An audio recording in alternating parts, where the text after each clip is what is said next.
Canadians collecting the emergency response benefit will soon be shifted to general employment insurance benefit. A separate transitional program will also be created for those who aren't eligible for EI, including contract workers. The federal government says it will begin phasing out CERB over the next coming weeks. More than 8 million people have used the program during the pandemic, but those numbers continue to drop as lockdown measures are lifted. And we're joined by business editor Richard Southern. Happy Friday to you, Richard.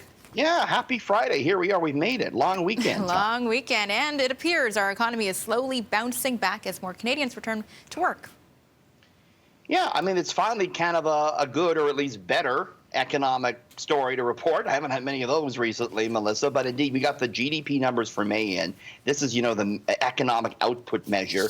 And it showed that Canada's GDP in May was up 4.5%. over April, so a definite rebound there. It was better than what experts were thinking.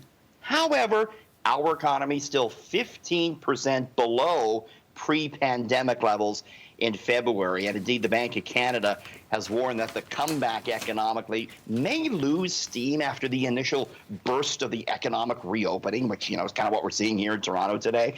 The central bank said that it will take a lot longer before the economy gets back to where it was at the end of 2019. But still, a little bit of good news, Melissa, and we'll take it.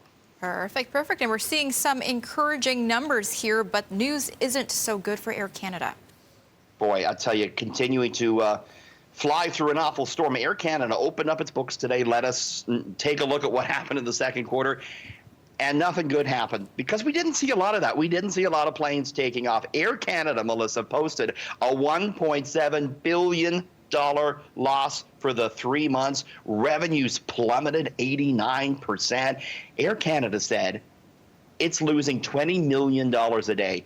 They have all these fixed costs. They got to pay the rent on these big planes and all that, right? Now, they have cut spending because they've laid a lot of people off. They've retired 79 planes. We heard from the CEO today talking about maybe how he's going to cut orders for new planes. It's going to be a while before travel recovers. If you want to nibble away, if you want to be adventurous, Melissa, the Air Canada is rolling out some deals.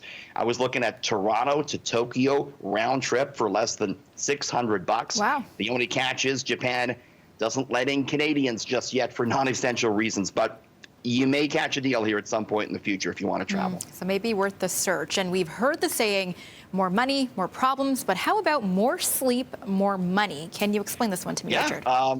Mo sleep, mo money, mo sleep, I guess is the story. It was a big study out of the UK, Melissa, and it found that the more money you make, the more sleep you get. So researchers found that only 55% of those living below the poverty line reported getting a full 7 to 8 hours of sleep a night. However, those that made $90,000 a year or more, the majority of them slept very soundly, getting that 7 to 8 hours a night.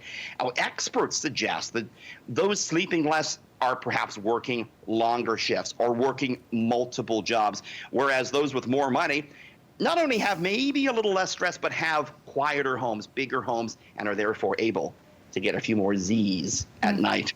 Well, I wonder if napping counts for that one. Looking at the more interesting stories. Melissa, join us then. Awesome. Sounds good. Thanks, Richard. Thanks.